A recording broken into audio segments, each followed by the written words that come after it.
Eu quero saudar os irmãos com a graça e a paz do Senhor Jesus. Nós estamos mais uma vez no templo da nossa igreja e nós vamos começar a escola bíblica dominical desse dia. Eu peço que você, nesse instante, feche os seus olhos, abaixe a sua cabeça. Nós vamos ter uma palavra de oração. Nós vamos orar pedindo a bênção de Deus para a aula da nossa escola dominical de hoje. Hoje nós vamos começar um novo tema, pois nós terminamos de expor o tulipe, os 5 pontos do calvinismo. Então hoje nós vamos começar um novo tema que eu falo já para os irmãos, mas eu quero começar fazendo uma oração, pedindo a bênção de Deus para a aula que nós teremos. Vamos orar? Senhor nosso Deus e nosso Pai, te damos graças pelas nossas vidas, pelo teu amor, pelo teu cuidado, pela tua graça sobre cada um de nós. Obrigado a Deus pela oportunidade mais uma vez que tu nos concedes de estudar a tua palavra, de conhecê-la, de crescer na graça e no conhecimento de nosso Senhor e Salvador Jesus Cristo. Pedimos que o Senhor abençoe a aula que teremos, esse tempo que passaremos juntos para estudar a tua palavra. Sê conosco, ó Deus, nos ajuda, nos abençoa, nos ilumina com o teu Santo Espírito para que entendamos a tua palavra e a pratiquemos para a glória do teu nome. Dá-nos um dia abençoado, um domingo abençoado e na tua presença. Nós oramos agradecidos no nome de Jesus com o perdão dos nossos pecados. Amém. Muito bem, irmãos. Hoje, a partir de hoje, nós vamos começar a estudar um novo tema. Nós vamos estudar essa imagem que vocês estão vendo, que se trata da Confissão de Fé de Westminster. Esse vai ser o tema das nossas aulas nas próximas semanas e também nos próximos meses. Qual que é a minha ideia ao estudar a confissão? A minha ideia é estudar um capítulo por semana. E aí os irmãos vão perceber ao longo das semanas a riqueza que a Confissão de Fé de Westminster tem, a sua boa teologia. Então eu quero estudar esse livro com vocês, a Confissão de Fé de Westminster. Comecemos então. Eu trouxe essa imagem aqui, esses 3 livros aqui que vocês estão vendo, eles fazem parte do que nós chamamos de símbolos de fé da IPB, Igreja Presbiteriana do Brasil. Só explicando inicialmente, nós acreditamos que a Bíblia é a nossa única regra de fé e de prática. É ela quem dirige e quem norteia a nossa vida. Eu estou falando isso, talvez alguém vai me assistir e não é de contexto presbiteriano, então eu entendo que seja necessário dizer estas palavras. Então nós cremos na Bíblia como a nossa única regra de fé e prática, e temos também aquilo que nós chamamos de símbolos de fé, que são uma exposição fiel das Sagradas Escrituras. São 3 símbolos de fé que vocês estão vendo aí. A Confissão de Fé de Westminster, começando da esquerda para a direita. O Catecismo Maior de Westminster e o Breve Catecismo de Westminster. Então, esses 3 documentos foram feitos na Inglaterra no século XVII, entre os anos 1643 a 1649. A Confissão de Fé, ela está estruturada em forma de capítulos. O Catecismo Maior está estruturado em forma de perguntas e respostas. O Catecismo Maior foi feito para o ensino dos adultos. E o Breve Catecismo também está na forma de perguntas e respostas, mas ele foi elaborado objetivando atingir as crianças. Então, esses 3 documentos são aceitos como símbolos de fé da Igreja Presbiteriana do Brasil. Os 3 feitos neste local chamado de Westminster, ou Abadia de Westminster, que fica em Londres, na Inglaterra. Um importante local, uma igreja, uma abadia, algo religioso, em que durante 6 anos, cerca de 151 teólogos fizeram esses documentos aqui, sistematizando o ensino das Escrituras. Então, você tem aí esses 3 livros. O que nós vamos estudar em questão, esse que vocês estão vendo aí do lado esquerdo, nós vamos chamá-lo de CFW.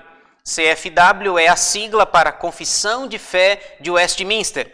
Você vê na imagem aí vários homens discutindo, conversando sobre os assuntos que serão tratados ou que foram tratados na Assembleia de Westminster, entre 1643 a 1649. Então, essa é a CFW, Confissão de Fé de Westminster.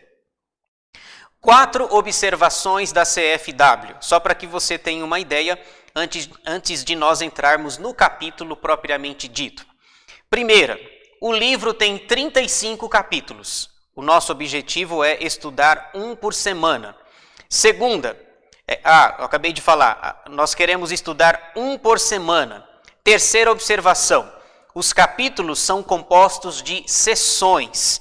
E a quarta, nós vamos ler alguns versículos, porque nós não teremos condições de ler todos os versículos e todas as referências bíblicas, ok? Então, essas 4 observações iniciais, o número de capítulos, o formato que nós vamos estudá-los por semana, as sessões e os versículos que vamos citar para vocês. Eu fiz aqui um resumo da CFW por temas.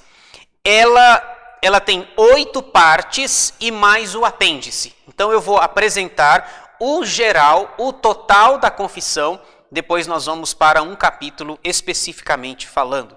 Então vejamos aí, olha só. Essas são as 8 partes mais o apêndice. Então a primeira parte são assuntos relacionados com a Bíblia. A segunda, assuntos que falam de Deus. Terceira, assuntos que falam de salvação objetiva. Quarta, salvação subjetiva. Quinta, assuntos que falam sobre a vida cristã. Sexta, o cristão na sociedade. Sétima, assuntos relacionados à igreja.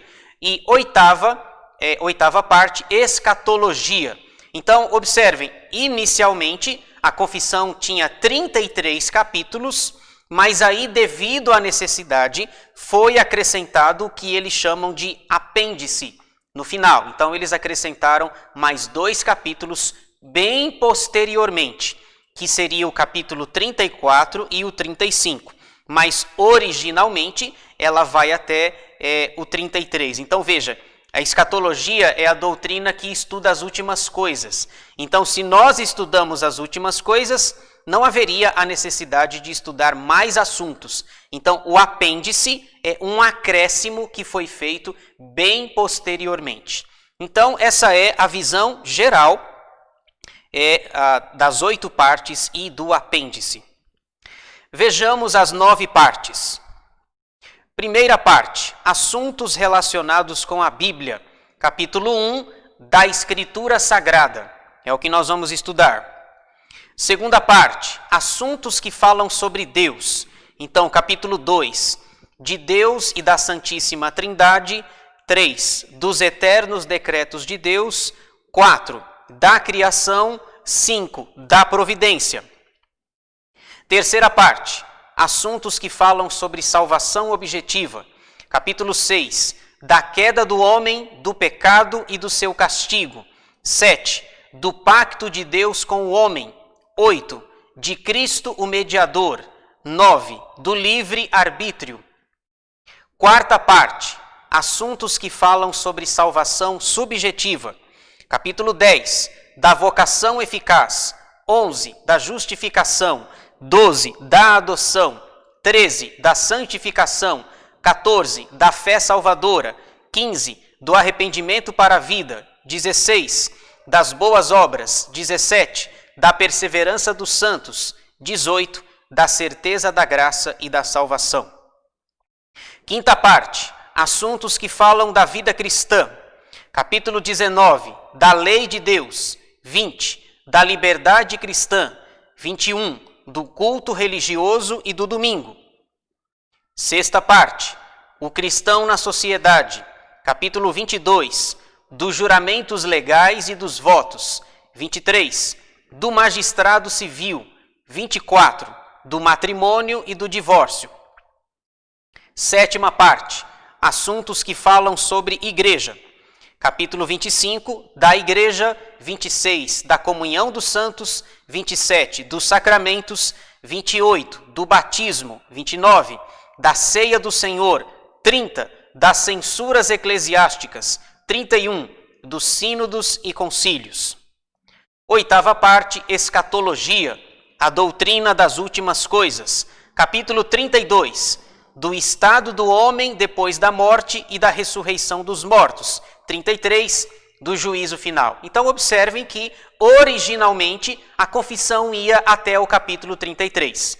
Passados muitos anos, cerca de 250 a 260 anos depois, foi feito o apêndice, devido à necessidade de 2 assuntos. Então se acrescentou os capítulos 34 e 35.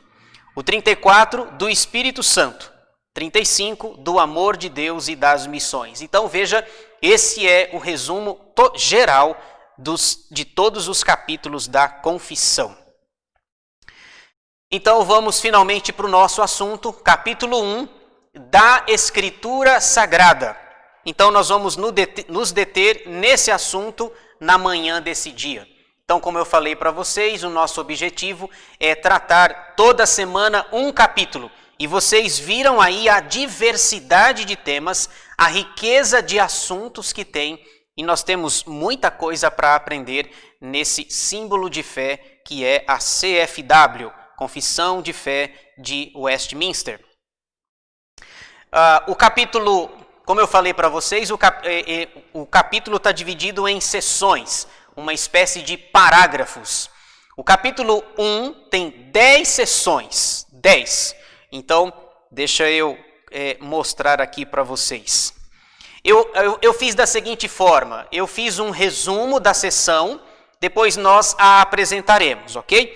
Então, eu começo sempre mostrando o resumo da sessão e depois nós vamos para o texto que os teólogos escreveram lá em Westminster. O resumo da primeira sessão seria esse, em forma de pergunta. Como Deus se revela ao homem? E aqui esse 2 nós encontramos 2 formas de Deus se revelar. Como Deus se revela ao homem? Vamos ao texto dos teólogos. A palavra em amarelo é para destacar. Então veja, a palavra-chave da primeira sessão é revelar-se ou revelação. Veja aí o que diz o texto.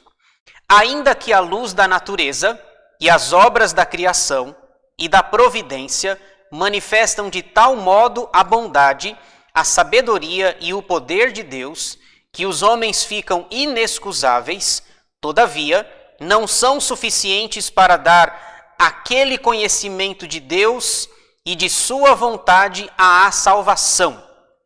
Daqui a pouco eu vou ler esse texto com vocês, do Salmo 19. Por isso, foi o Senhor servido em diversos tempos e diferentes modos revelar-se, que é a palavra-chave da primeira sessão, revelação. Daqui a pouco a gente continua. Então, veja só, são 2 formas de Deus se revelar. Nesse slide nós encontramos a primeira, que eu destaco aqui para vocês. A primeira forma, eu destaquei essa palavra aqui, natureza. Deus se revela através da natureza, ou através da criação. E aí eu quero ler esse texto com vocês. A maioria dos textos eu coloquei aqui no slide, mas esse foi um dos que eu não coloquei. Então eu peço para que você, por favor, abra sua Bíblia e acompanhe comigo a leitura que eu vou fazer. Salmo 19, versículos 1 a 4, nós vamos ver o primeiro aspecto da revelação de Deus. Deus se revelando por meio da natureza. É o que nós chamamos na teologia de revelação geral. Você já leu em algum momento esse salmo e você vai entender por que eu destaquei a palavra natureza. Salmo 19, versículos de 1 a 4. Ao mestre de canto, salmo de Davi. Os céus proclamam a glória de Deus e o firmamento anuncia as obras das suas mãos. Um dia discursa a outro dia, e uma noite revela conhecimento a outra noite. Não há linguagem, nem há palavras, e deles não se ouve nenhum som. No entanto, por toda a terra se faz ouvir a sua voz, e as suas palavras até aos confins do mundo. Aí pôs uma tenda para o sol. Então veja, o que o salmista está dizendo é que uma das formas de Deus se revelar é através da natureza, da criação, o que nós chamamos de revelação geral. É olhar para o céu e perceber que, de fato, o versículo 1 diz, os céus proclamam a glória de Deus. Ele diz, não há palavras, não há linguagem, e dele não se ouve nenhum som, no entanto, por toda a terra se faz ouvir a sua voz. Então, como Deus se revela ao homem? A primeira forma das duas é através da palavra natureza ou da criação. Eu costumo dizer que a criação é como se fosse um quadro. É a obra-prima de Deus. Vá lá fora e contemple os céus, contemple a criação bendita e gloriosa de Deus, que você vai ver que é preciso que haja alguém que fez todas essas coisas. Caminhemos mais um pouco. Veja, e declarar à sua igreja aquela sua vontade, e depois, para melhor preservação e propagação da verdade, para o mais seguro estabelecimento e conforto da igreja contra a corrupção da carne e malícia de Satanás e do mundo, foi igualmente servido fazê-la escrever toda.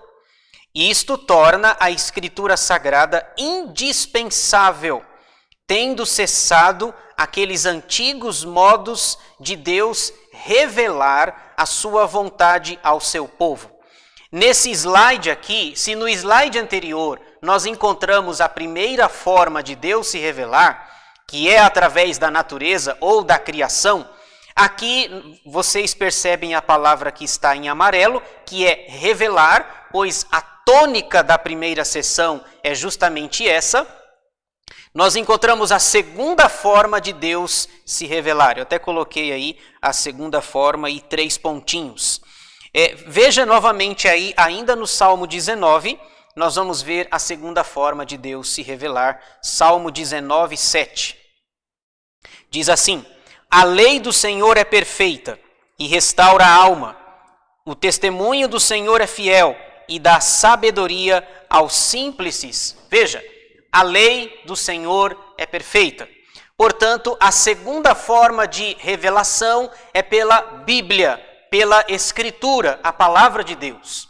Nós conhecemos a Deus através da natureza, da criação, mas principalmente e especialmente através da Escritura. Então, aqui eu sempre procuro sublinhar uma palavra que eu acho que é chave no texto. Então, eu já acabei citando, mas eu vou mostrar aqui o que eu sublinhei para mostrar a segunda forma de Deus se revelar. Olha só, eu coloquei aí esse tracinho sublinhado sobre a palavra Escritura. Então, esse é o resumo da primeira sessão. 2 formas de Deus se revelar, através da natureza ou da criação e da Escritura Sagrada. Vamos em frente. Segunda sessão, e o resumo que eu fiz é esse daqui. Quais são os livros inspirados? Então, a segunda sessão, eu sempre trago a palavra em destaque. A palavra que se destaca na segunda sessão é esta que está em amarelo, livros. Agora eles vão falar não mais de tipos de revelação, a natureza ou a Escritura, mas agora eles vão falar propriamente dos livros. Veja o texto da segunda sessão. Sob o nome de Escritura Sagrada, ou Palavra de Deus escrita, incluem-se agora todos os livros do Velho e do Novo Testamentos, todos dados por inspiração de Deus para serem a regra de fé e prática, que são os seguintes. E aí eu coloquei, ver no índice da Bíblia. Nós não vamos ver agora, mas você pode conferir depois. Lá no índice da Bíblia você tem todos os livros organizados lá, separados pelos testamentos. Aqui, os teólogos, eles usam a palavra Velho e Novo Testamentos. Particularmente, eu nem gosto muito da palavra velho, porque velho traz uma ideia de ultrapassado, algo que não tem mais valor. Se você observar na própria divisão da Bíblia, não está, pelo menos na minha Bíblia não aparece velho, aparece antigo. Então você tem Antigo e Novo Testamentos.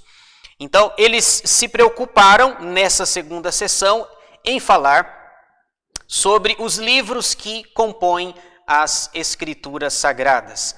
Você pode ver no índice da sua Bíblia o Antigo Testamento, o Novo Testamento, e aí eles tiveram cuidado de escrever todos dados por inspiração de Deus para serem a regra de fé e prática, que são os seguintes.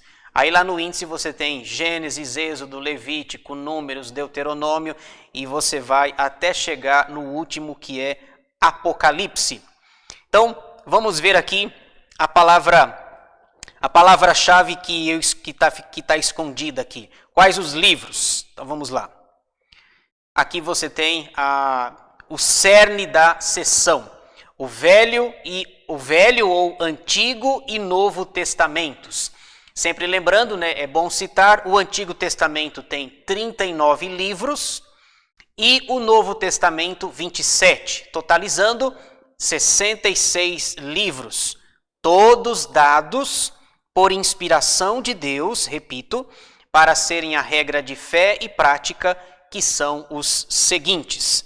Agora, eles têm a sessão, têm a argumentação e têm os versículos bíblicos. Claro que eu não vou citar todos aqui, mas eu procurei pegar pelo menos um versículo para cada sessão, das 10 sessões que nós trabalharemos. Então veja o versículo desta sessão. Você conhece esse texto aqui, 2 Timóteo 3,16. Paulo diz assim: toda a Escritura é inspirada por Deus e útil para o ensino, para a repreensão, para a correção, para a educação na justiça. Então veja a palavra em amarelo, inspirada. Toda Escritura é inspirada por Deus. E aí, aliás, é curioso o sentido dessa palavra, né? Inspirada quer dizer soprada. A Bíblia é o hálito de Deus, a vontade de Deus para o seu povo. Portanto, se ela é soprada por Deus, anunciada por Ele, ela é útil para o ensino, para a repreensão, para a correção, para a educação na justiça. Essa é a referência bíblica que nós usamos na segunda sessão. Caminhemos mais um pouco. Terceira sessão, o resumo. Quais os livros que não fazem parte do cânon da Bíblia? Então, o assunto aqui da terceira sessão é cânon. Deixa eu só explicar para você o significado dessa palavra, talvez você não esteja familiarizado com ela. Cânon significa uma vara de medir, é algo para aferição, é algo para comparar, para comprovar se aquilo era verdadeiro ou não. Por exemplo, como é que nós chegamos à quantidade de 66 livros na Bíblia? Por que 66? Se, segundo os estudiosos, havia bem mais de 66. Por que 66? Nós chegamos a esse número por causa do cânon, essa vara de medir, essa vara de fazer aferição para ver os critérios, se era inspirado, se o ensino não se contradizia, se o ensino era verdadeiro. Então, você tem aí o cânon da Escritura. Só para você ter uma ideia, o cânon ficou pronto por volta do ano, mais tardar aqui, o ano 400 depois de Cristo, entre 350 a 400, finalmente a Bíblia está pronta. Os 39 livros do Antigo Testamento e os 27 do Novo Testamento. Veja o que eles falam sobre o cânon. Quais os livros que não fazem parte do cânon da Bíblia? Os livros, geralmente chamados apócrifos, não sendo de inspiração divina, não fazem parte do cânon da Escritura, dessa vara de medir. Não são, portanto, de autoridade na Igreja de Deus, nem de modo algum podem ser aprovados ou empregados, senão como sendo escritos humanos. Então, se não passar pelo cânon, não tem valor e não tem autoridade na Igreja de Deus. Vamos ver aqui a palavra que está escondida. Quais os livros que não fazem parte do cânon da Bíblia? Palavra-chave aqui é os apócrifos. Apócrifos. Apócrifos são falsos, são aqueles livros que não passaram no teste, na aferição, para ver se realmente era a palavra de Deus. Você sabe, por exemplo, que a nossa Bíblia tem 66 livros. No entanto, a Bíblia romana da Igreja Católica tem 73 livros. Ela tem 7 livros a mais. Nós temos 66, eles têm 73. Fica esse jogo histórico para saber quem é que está com a razão. Somos nós que tiramos 7 ou foram eles que acrescentaram 7? Essa já é uma questão histórica que iniciou-se lá em 1546. E até hoje fica essa discussão, 66, 73. Mas antes de 1546 a Bíblia era igual para todo mundo, 66 livros. No entanto, após a reforma de Lutero, a Igreja Católica, em seus concílios, acabou acrescentando esses livros aqui. No entanto, esses 7 livros, eles têm ensinos contraditórios e eles não passariam na avaliação, no teste de aferição do cânon da Escritura. Então, eles não podem ser aprovados como tendo autoridade na Igreja de Deus. Veja aí um versículo que eu trouxe para vocês como referência bíblica. 2 de Pedro 1:21. O apóstolo diz: porque nunca jamais qualquer profecia foi dada por vontade humana. Entretanto, homens santos falaram da parte de Deus, movidos pelo Espírito Santo. Veja a palavra aí, nunca. Aliás, eu não sei se você reparou no versículo, que tem uma palavrinha que nem precisaria estar aí. Mas ela está, que é para justamente dar ênfase. Veja, porque nunca jamais. Se ele dissesse nunca, já era suficiente. Nós entenderíamos o sentido da palavra. Mas veja que logo após o nunca, tem uma outra palavra mais forte ainda para enfatizar. Porque nunca, jamais. No entanto, se ele usasse só nunca ou jamais, já seria suficiente para que nós tivéssemos o entendimento adequado. O que ele está dizendo ele está colocando ênfase. Nunca, jamais, nenhuma profecia foi dada por vontade humana.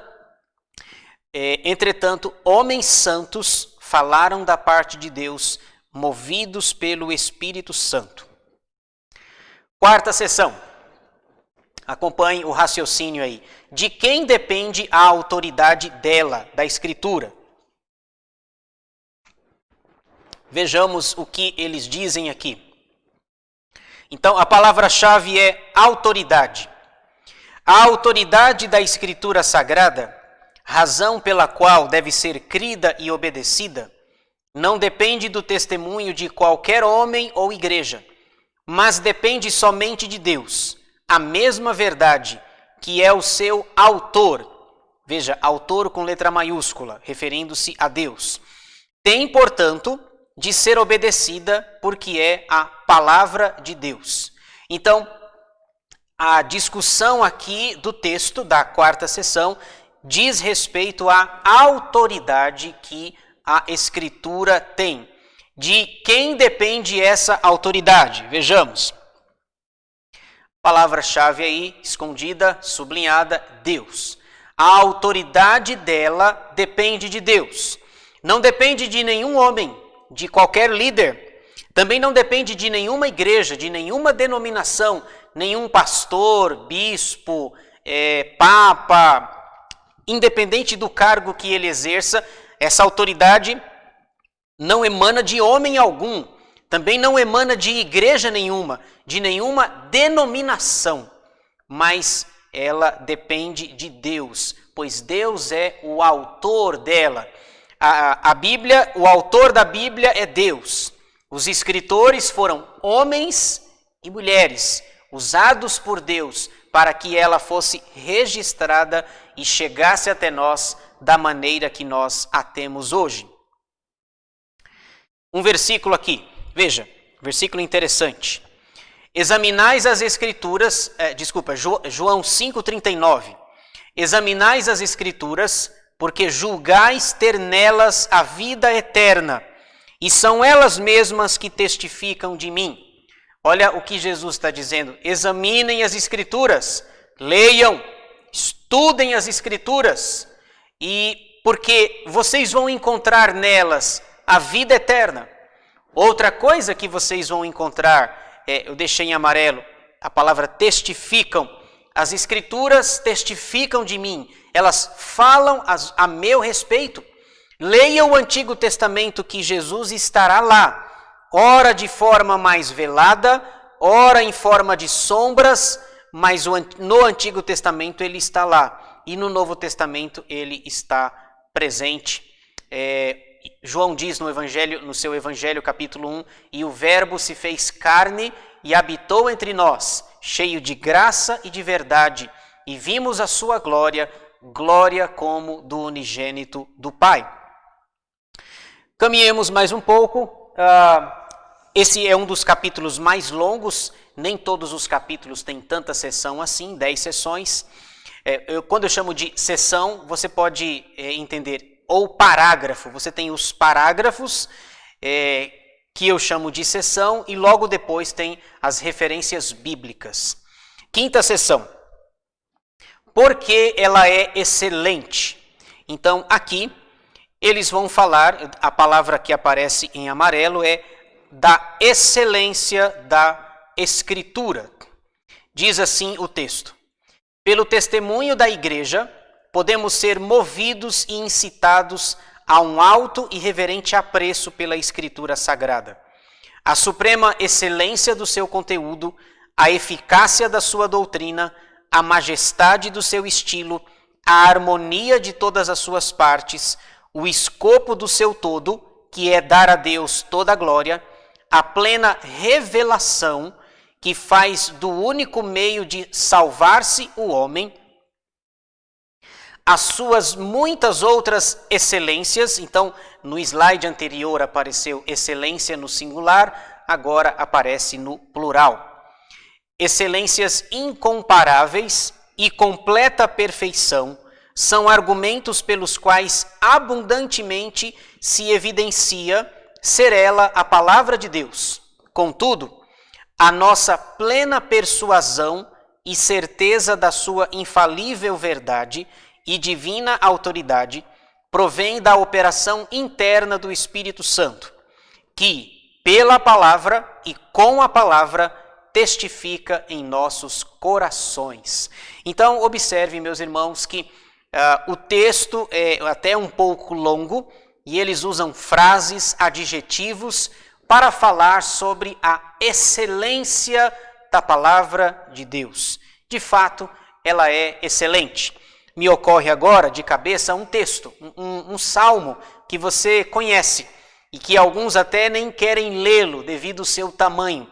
Lembram-se, por exemplo, do Salmo 119? Nós temos ali 176 versículos. E o título, apesar de não ser inspirado, é A Excelência da Palavra de Deus, ou da Escritura. Desses 176 versículos, eu já tive a curiosidade, me parece que apenas em 8 versículos não falam especificamente da palavra, da Escritura.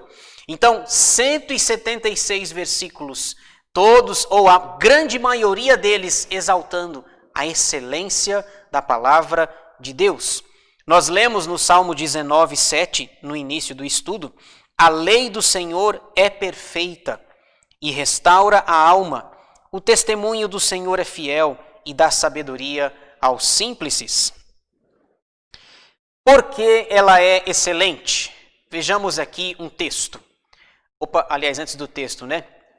Por que ela é excelente? E estudando o texto com mais detalhadamente, eu sublinhei aí essas expressões aqui.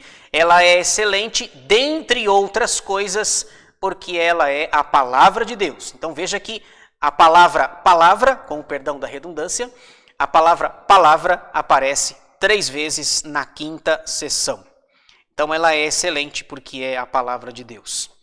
João 16, versículos 13 e 14, diz assim: Quando vier, porém, o Espírito da verdade, ele vos guiará a toda a verdade, porque não falará por si mesmo, mas dirá tudo o que tiver ouvido e vos anunciará as coisas que hão de vir.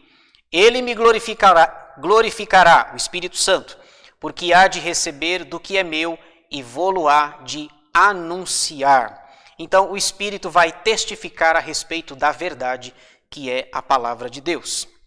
6ª sessão. Onde está o conselho de Deus? Então, a palavra-chave aí é conselho. Todo o conselho de Deus concernente a todas as coisas necessárias para a glória dele e para a salvação, fé e vida do homem, ou é expressamente declarado na Escritura, ou pode ser lógica e claramente deduzido dela. À Escritura nada se acrescentará em tempo algum, nem por novas revelações do Espírito, nem por tradições dos homens. Reconhecemos, entretanto, aliás, só antes de continuar, né? Quando eles dizem aqui, não é para acrescentar nada à Escritura, de maneira nenhuma, de forma alguma, nem por novas, até mesmo, nem por novas revelações do Espírito, nem por tradições dos homens.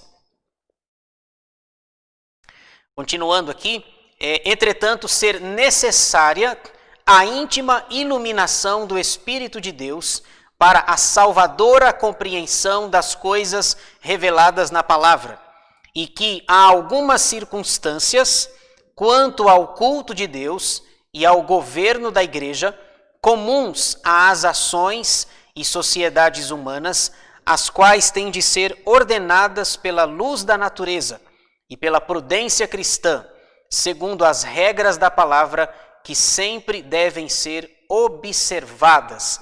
Esse ponto aqui é importante, ainda na 6ª sessão, eles estão falando sobre a importância da iluminação do Espírito Santo. Sem ele, sem a sua iluminação, sem a sua luz em nós, nós não conseguiremos entender a palavra adequada e corretamente. A referência bíblica aqui para a 6ª sessão é João 6,45. Diz assim: Está escrito nos profetas, e serão todos ensinados por Deus. Portanto, todo aquele que da parte do Pai tem ouvido e aprendido, esse vem a mim. Portanto, você tem aqui o ensino de Jesus, as palavras de Jesus dizendo: e serão todos ensinados por Deus.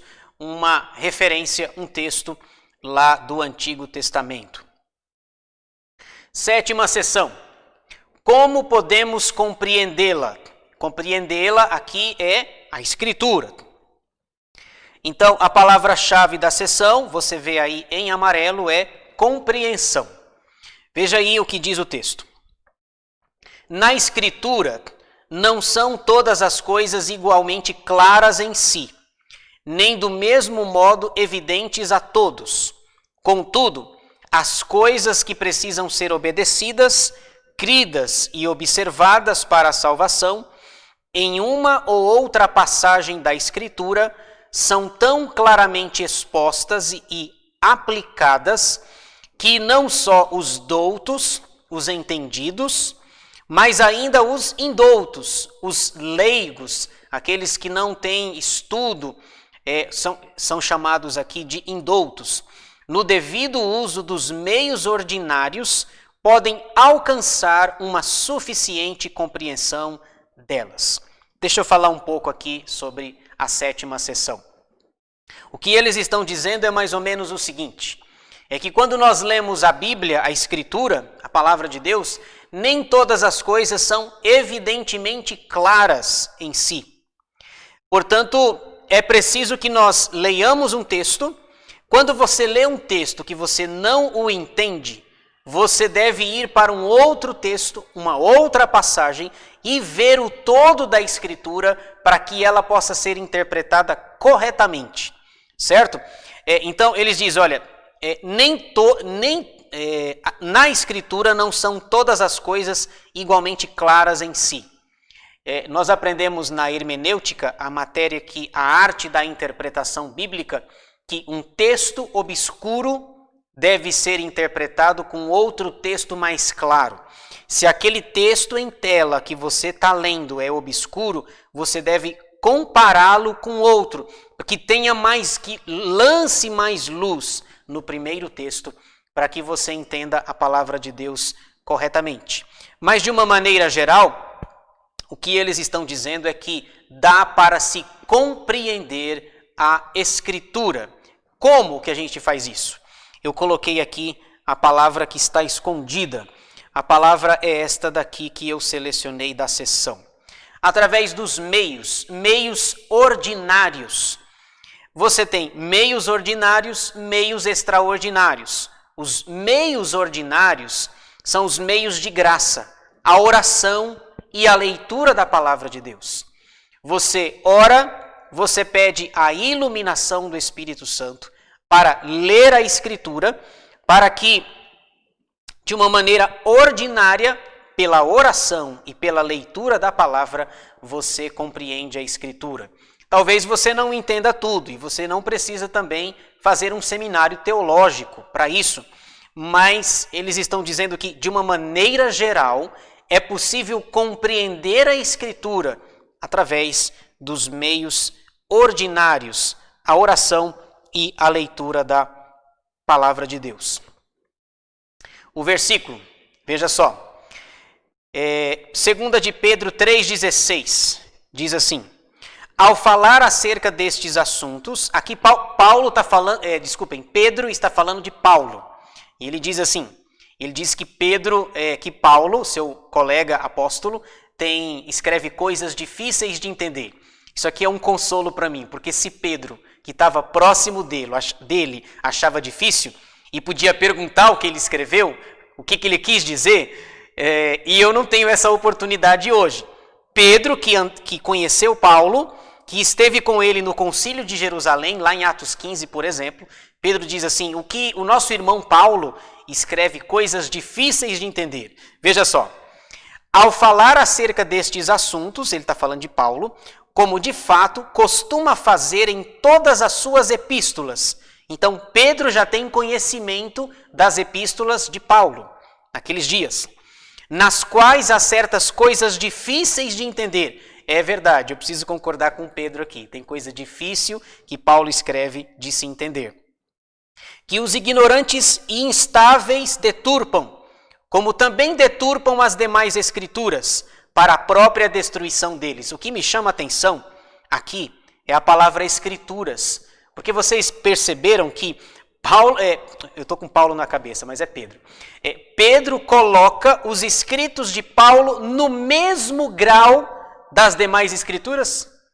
Percebam que já no primeiro século, antes mesmo do cânon da escritura trabalhar essa questão de quais livros entrariam para o livro, para a formação da Bíblia, Pedro diz assim que o que Paulo escreve nas suas cartas são deturpadas, como também as demais escrituras. Logo, o que Paulo está escrevendo no conceito de Pedro, que também estava inspirado para escrever sua segunda carta, isso é palavra de Deus.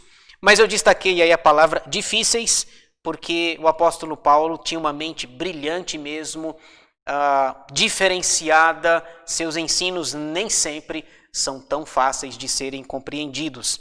Das 13 cartas que ele escreveu, e para alguns até talvez 14, considerando a carta aos Hebreus, mas disso nós não sabemos. 8ª sessão. Por que o Antigo e o Novo Testamentos são importantes? Aqui eu já coloquei, eu tirei o Velho e coloquei o Antigo, substituindo o termo lá. Então vamos para a oitava. Eu coloquei Antigo, eles continuam colocando Velho. O Velho Testamento em hebraico, língua nativa do antigo povo de Deus, e o Novo Testamento em grego, a língua mais geralmente conhecida entre as nações, no tempo em que ele foi escrito, sendo inspirados imediatamente por Deus e pelo seu singular cuidado e providência conservados puros em todos os séculos. A gente já continua, deixa eu só destacar aqui. A palavra-chave da oitava sessão é testamento. E curioso que se nós perguntássemos o que significa testamento, talvez nós lembramos de testamento como algo relacionado à morte, como algum papel, algum documento que se dá após a morte de alguém. Mas testamento na Bíblia não tem um outro sentido, uma outra conotação. Testamento significa aliança. É a palavra berite, que significa aliança. Então você tem antiga aliança antes de Cristo e nova aliança depois de Cristo. Aí eles estão dizendo o Antigo Testamento foi escrito em hebraico e o Novo Testamento em grego. Alguns trechos do livro de Ester e do livro de Daniel foram escritos em aramaico e não em hebraico. Por que eles são importantes? Sigamos aqui. A resposta que eu coloquei, a palavra que estava escondida, é porque eles são inspirados por Deus. Inspirados imediatamente por Deus.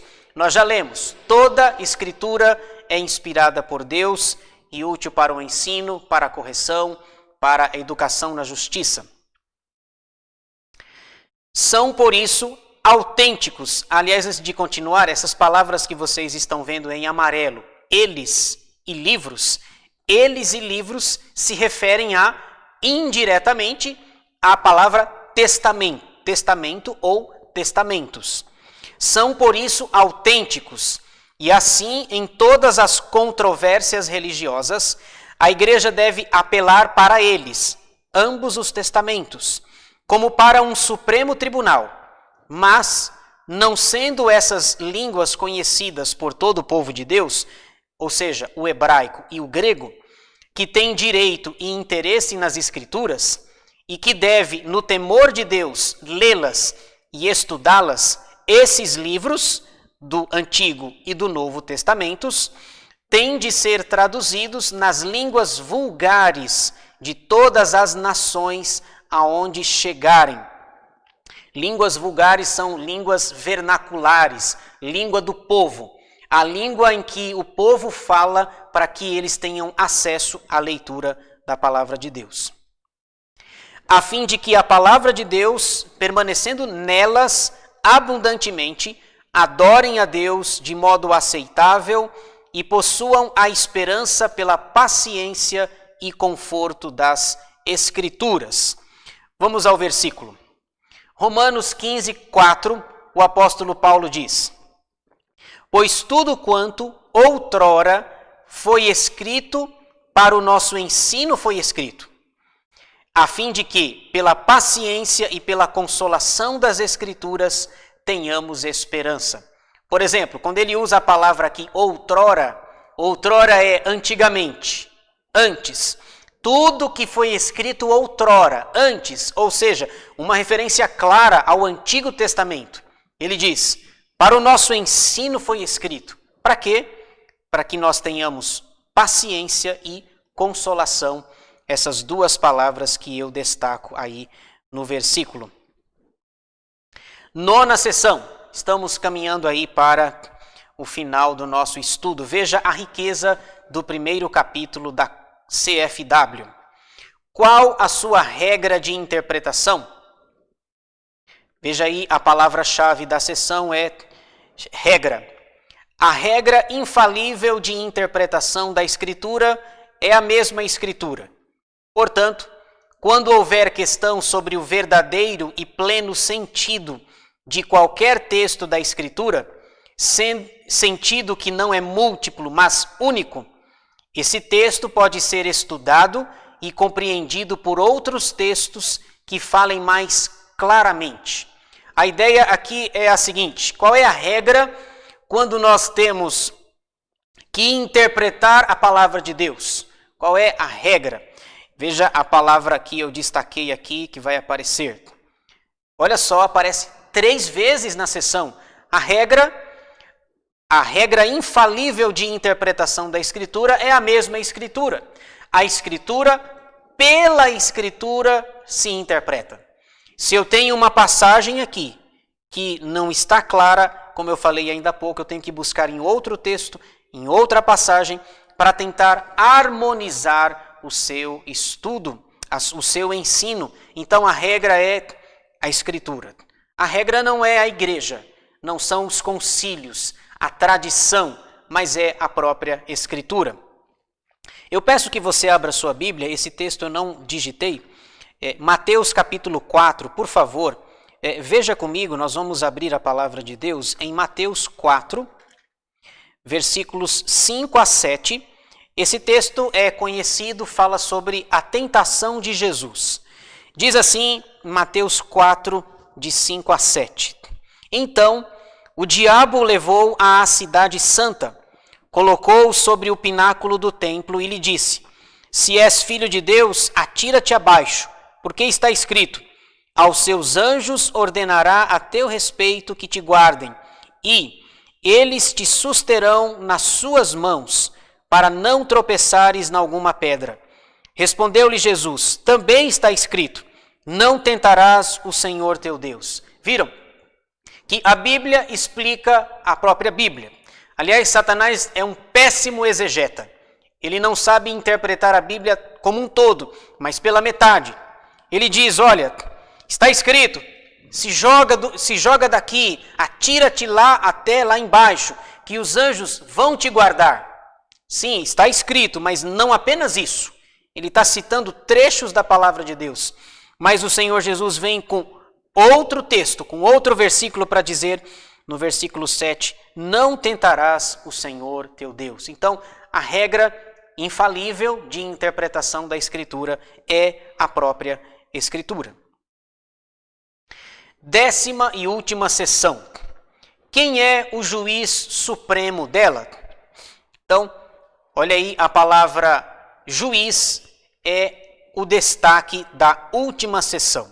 Veja aí, em letra maiúscula, o juiz supremo, pelo qual todas as controvérsias religiosas têm de ser determinadas e por quem serão examinados todos os decretos de concílios, todas as opiniões dos antigos escritores, todas as doutrinas de homens e opiniões particulares, o juiz supremo, em cuja sentença nos devemos firmar, não pode ser outro, senão o Espírito Santo falando na Escritura.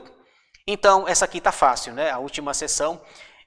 Quem é o juiz supremo dela, Escritura? Resposta: o Espírito ou o Espírito Santo.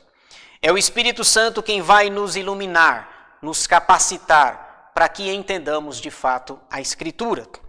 Por favor, leia comigo esse texto também, Atos 28. Vamos para Atos dos Apóstolos, capítulo 28, versículos 25 a 27. O apóstolo Paulo escreve o seguinte, já terminando o livro de Atos dos Apóstolos. 28, 25.